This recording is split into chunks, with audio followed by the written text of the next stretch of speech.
Olá pessoal, então estamos aqui para mais um resumo, agora de cálculo 2, então temos aqui regra cadeia e vetor gradiente.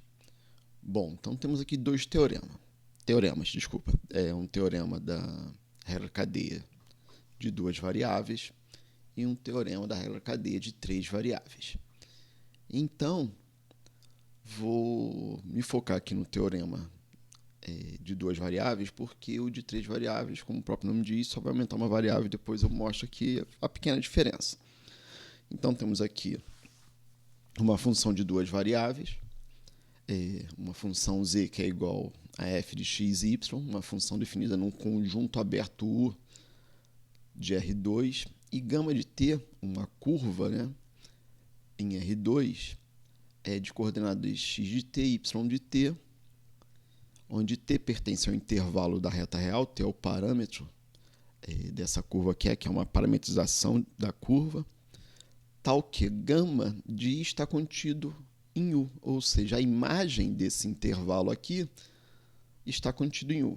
Se gama de t é diferenciável em t0, que pertence a i, e f de x e y é diferenciável em gama de t0, que é igual a x0, y0, então a função composta z de t igual a f de gama de t, em t pertencente a i, é diferenciável em t0 e a derivada de z em relação a t, percebam que aqui é a derivada ordinária, em t0, vai ser igual a derivada parcial de f em relação a x no ponto x0, y0, vezes a derivada ordinária de x em relação a t no ponto t0, mais dρ f dρ y em x0, y0, dy dt em t0. Então, aqui a nossa z também pode ser escrito dessa maneira aqui, ó, z de t é igual a f de x de t, vírgula y de t aqui, ó. Então, temos que z de t tem uma única variável t, por isso que é uma derivada ordinária aqui. F tem duas variáveis, x e y, por isso que utilizamos as derivadas parciais. E para x e para y, utilizamos as derivadas a derivada ordinária em relação a t, justamente porque elas dependem apenas de t. Bom, aqui, numa função de três variáveis, então temos aqui w de t vai ser igual a f de x de t, y de t, z de t. Então, aqui temos essas duas parcelas, só que agora temos essa terceira parcela aqui, que é justamente em relação a z, que é a terceira variável aqui da f. Percebam que é análogo em duas variáveis, ou seja, a única diferença é realmente essa terceira parcela aqui. Beleza, pessoal? Então, vamos avançar aqui um pouco mais. Agora temos regra da cadeia para derivadas parciais. Agora, pessoal, x e y também vão ser funções de duas variáveis. Ou seja, então nós vamos precisar, em x e y, utilizar também derivadas parciais. Então, temos aqui x depende de u e v, y depende de u e v. Então, vamos lá. Temos aqui o teorema. Vou colocar a f apenas com duas variáveis, mas isso pode ser estendido. Então, f de x, então sejam f de x e y uma função diferenciável num conjunto aberto U de R2, aqui eu botei o U em letra minúscula, só que é um conjunto, vou representar ele com letra maiúscula, então já vou consertar aqui, que está contido em R2, x de uv e y de uv, funções diferenciáveis no conjunto aberto V, que está contido em R2, tais que para todo o IV pertencente a V. Então, x e y é igual a x de uv, y igual de UV, que pertence a U. Então, F de UV, Fzão, reparem aqui, é igual a Fzinho de x de UV, vírgula, y de UV, U e V.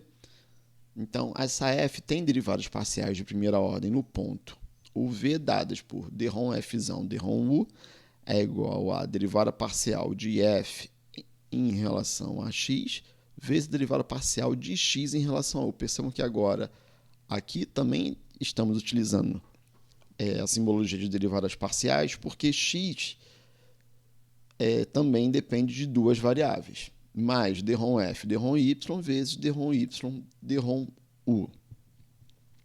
Agora, vamos derivar F em relação a V.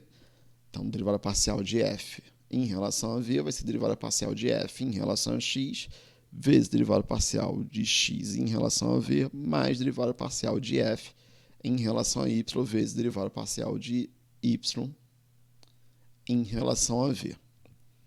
Bom, gente, então aqui temos uma observação onde temos aqui uma F que tem 3 variáveis e a F zona vai ter 2 variáveis. Então, aqui nós vamos ter uma terceira parcela, que vai ser dρ F em relação, a derivada parcial de F em relação a Z, e depois a derivada parcial de Z em relação a U. E aqui embaixo, a derivada parcial de F em relação a Z, e depois a derivada parcial de Z em relação a V. Bom, gente, isso aqui tudo a gente define num ponto, só que eu tirei o ponto para a notação não ficar muito carregada. Então, isso é um certo abuso de notação que utilizamos em matemática, no intuito da notação não ficar muito carregada. Então, continuando aqui, temos o vetor gradiente. Então, seja f de Rn em R, uma função que possui derivadas parciais no ponto P0, que é igual a x1, 0, aí vai ter o x2, 0, até o xn, 0. O vetor gradiente de f em P0, denotado por grade de f de P0, é o vetor grade de f de P0, que é igual a dρ f, dρ x1 em P0, até dρ f, dρ xn em P0. Então, vou fazer aqui um exemplo. Então, tenho aqui uma f de xy igual a x ao quadrado mais y ao quadrado. O gradiente de f em xy vai ser derivada parcial de f em relação a x em xy e derivada parcial de f em relação a y também em xy. Derivada parcial de f em relação a xy é 2x. Derivada parcial de f em relação a y é 2y. Bom, pessoal, nós vimos lá em cima, eu vou descer aqui um pouco, que na regra da cadeia, se eu tenho um z de t igual a f de x de t, y de t, então eu tenho derivada ordinária de z em relação a t, em t0 é igual a derivada parcial de f em relação a x em x0, y0, vezes derivada ordinária de x em relação a t em t0, mais derivada parcial de f em relação a y em x0, y0, vezes derivada parcial de derivada ordinária de y em relação a t em t0. Bom, então nós podemos escrever isso aqui da seguinte maneira, utilizando o vetor gradiente. Então, a gente pode reescrever da seguinte maneira.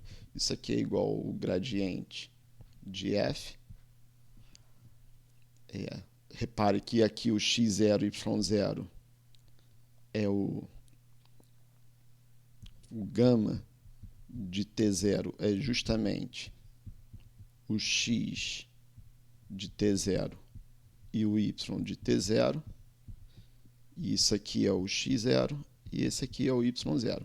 Então, posso escrever gama de T0, produto interno, ou produto escalar, de gama' em T0. Então, é uma outra maneira da gente escrever a regra da cadeia, utilizando o vetor gradiente e aqui o vetor tangente à curva, ou vetor velocidade, como queiram chamar. Bom, uma interpretação geométrica do vetor gradiente é dada pelo seguinte teorema. Então, tenho aqui W, uma função de classe C1, um subconjunto aberto U, que está contido em R3, e P0 igual a X0, Y0, Z0, que pertence a U. Tal que o grade de F em P0 é diferente de zero.